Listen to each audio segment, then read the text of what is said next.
حضرت ام المؤمنین سیدہ جویریہ رضی اللہ تعالی عنہا آپ قبیلہ بنو مستلق سے تعلق رکھتی تھی صحیح. اور اگر ماں کی طرف سے دیکھا جائے تو خزاعہ قبیلہ سے تعلق رکھتی صحیح. تھی. یہ جو قبیلہ تھا انہوں نے ایک مرتبہ میٹنگ کی کہ مسلمانوں پر ہم نے حملہ کرنا ہے.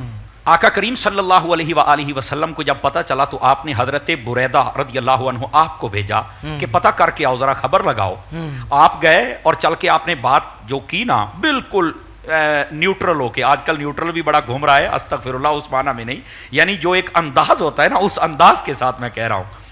آپ گئے، آپ نے چل کے کہا مجھے پتہ چلا ہے آپ مسلمانوں پر حملہ کرنا چاہتے ہیں. انہوں نے کہا آپ کون ہیں؟ اس نے کہا جی اگر آپ مجھے بتا دیں تو ہم بھی آپ کے ساتھ آ جائیں گے. تو انہوں نے جب یہ سنا، جنگ کی اب خبر بھی تو لینی ہوتی ہے نا، آپ نے جب یہ بات کہی تو انہوں نے ساری بات اگل دی آپ کے سامنے. تو آپ نے کہا اچھا تو پھر ایسے ہے کہ میں ذرا بندے نہ اکٹھے کر لوں. اب یہ نہیں کہا کہ اکٹھے کر کے یہاں بندے نہ اکٹھے کر لوں. انہوں نے کہا ٹھیک ہے جی آپ بندے اکٹھے کر لیں. آپ وہاں سے آئے، آقا کریم صلی اللہ علیہ وسلم کی بارگاہ میں آ کے ساری صورتحال بتائی. نبی پاک صلی اللہ علیہ وسلم نے حکم ارشاد فرمایا، آپ کے غلام اکٹھے ہو گئے، آپ نے قبیلہ بنو مستلق پر حملہ کر دیا. قصہ مختصر میں گفتگو کو بالکل کلوز کرتا ہوں. آپ نے جب حملہ فرمایا تو ان کے جتنے بھی قریب قریب کے دیہات اکٹھے ہوئے تھے نا ان کے ساتھ، وہ سارے کے سارے بھاگ گئے کہ یہ کیا ہوا، ہماری تو ابھی تیاری مکمل نہیں. سارے بھاگ گئے، یہاں تک کہ حضرت جویریہ کا باپ تھا وہ بھی بھاگ گیا، بھاگ گئے اس وقت بالکل.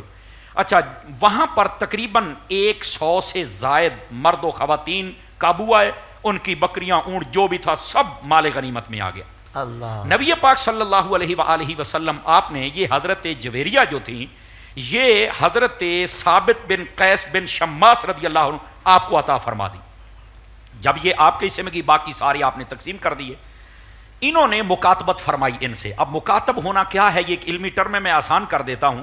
کسی اپنے غلام کو یہ کہنا کہ میرے ساتھ لکھ پڑھ کر لے کہ اتنے پیسے مجھے اتنے مہینوں میں دے دینا تو میں تجھے آزاد کر دوں گا. صحیح. حضرت جویریہ آقا کریم کی خدمت میں آئی اور آ کر رو پڑی، کہنے لگی یا رسول اللہ، ایک تو میں سردار کی بیٹی ہوں اور دوسرا جس کو آپ نے دیا ہے اس نے میرے ساتھ مکاتبہ تو کیا ہے لیکن میں پوری نہیں اتری، میری مدد فرمائیے. نبی پاک صلی اللہ علیہ وسلم نے فرمایا بتا کیا ہے تیری قیمت؟ اس نے بتائی، حضور نے ادا فرما دی.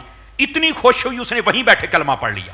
سبحان اللہ. اچھا، جب کلمہ پڑھا نا تو حضور نے فرمایا کیا ہوا ہے؟ اس نے کہا جی آپ نے میرے ساتھ بہت اچھا سلوک فرمایا اس لیے میں نے کلمہ پڑھا. اب اگلی بات سن کے حاضرین کیا ناظرین کیا مزہ آ جائے گا. حضور نے فرمایا اس سے بھی اچھا سلوک کروں؟ کہا بالکل کیجئے. فرمایا آپ پھر میں تیرے ساتھ نکاح کر کے ام المومنین کے ساتھ میں شامل فرما دوں. اللہ اکبر. سبحان اللہ. نبی پاک صلی اللہ علیہ وسلم نے ان کو اپنے حرم اقدس میں لے لیا اور اس وقت یہ فرماتی ہیں مجھے بھی خواب آیا تھا کہ ایک مرتبہ چاند میری گود میں آیا، مجھے آج سمجھ آئی کہ وہ چاند مدینے کا چاند تھا. یہ آقا کریم صلی اللہ علیہ وسلم کی ازواج پاک میں سے اکثر کو یہ خواب آتا رہا ہے چاند کی صورت میں.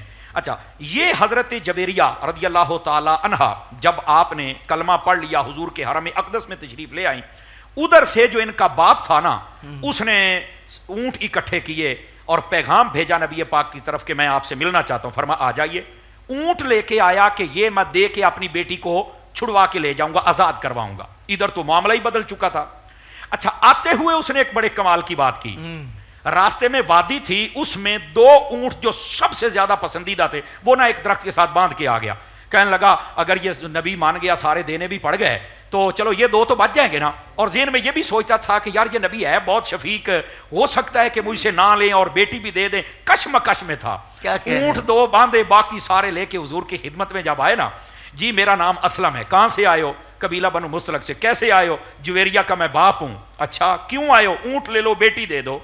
آپ نے فرمایا مجھے اونٹ دکھا. اب بات ناظرین سن کے بھی حیران ہو جائیں گے. اونٹ دیکھنے گئے نا، آپ نے فرمایا جو سب سے قیمتی ہیں وہ کدھر ہے؟ 2 اونٹ. آپ نے جب یہ بات ارشاد فرمائی نا، وہ 2 اونٹ کدھر ہے جو سب سے قیمتی ہیں؟ اسی وقت اس نے دوسری بات ہی نہیں کی، میرے مصطفیٰ کا کلمہ پڑھا اور حضور کی غلامی میں داخل ہوا. سبحان اللہ. حضور نے فرمایا بتائیے بھائی آپ بیٹی لے کے جانی؟ اس نے کہا اب تو ہم بھی آپ کے قدموں میں ہی آئیں گے. اللہ اکبر. تو آقا کریم صلی اللہ علیہ وآلہ وسلم آپ نے ان کو ایسے نوازا. اچھا، اگلی بات جس پر حضرت مفتی صاحب نے بڑا خوبصورت اشارہ دیا، میں بھی وہیں پہ بات کرنا چاہتا ہوں. جب آپ نے حضرت جویریہ کو آزاد کر کے نکاح کر لیا نا، صحابہ کرام علیہم رضوان کی محبت کے بھی صدقے اور قربان جاؤں. آپ سارے مل کر اکٹھے ہوئے اور فیصلہ پتہ کیا فرمایا؟ دلوں کی مطلب تہوں تک ٹھنڈ پہنچائے گا یہ جملہ. انہوں نے کہا کہ جس قبیلے کی ہماری ماں ہے، ہماری غیرت گوارا ہی نہیں کرتی ہے کہ اس قبیلے کے باقی احباب غلام رہیں، ماں کا صدقہ ہم سب کو آزاد کر دیں گے. انہوں نے سب کے سب کو آزاد فرما دیا. نبی پاک اپنے صحابہ کے اس فیصلے سے بہت زیادہ خوش ہوئے کہ میری محبت کے اندر آ کے انہوں نے سارے قبیلے کو آزاد فرما دیا ہے. بقیہ قبیلہ جیسے حضرت موسیٰ نے فرمایا وہ بھی آیا حضور کا، انہوں نے بھی کلمہ پڑھا اور اس کے ساتھ اسلام کا بہت زیادہ فائدہ ہوا. لیکن حضرت جویریہ رضی اللہ عنہا، اللہ نے ان کو وہ شان عطا فرمائی کہ پہلے عام عورتوں میں تھی، صحابیہ بھی ہوتی تو بڑے کمال کا رتبہ تھا، اور ام المومنین بن گئی تو ہم سب کی ماں بن گئی ہے. سبحان اللہ. اللہ کی ان پر رحمت ہو اور ان کے صدقے میں ہماری مغفرت ہو.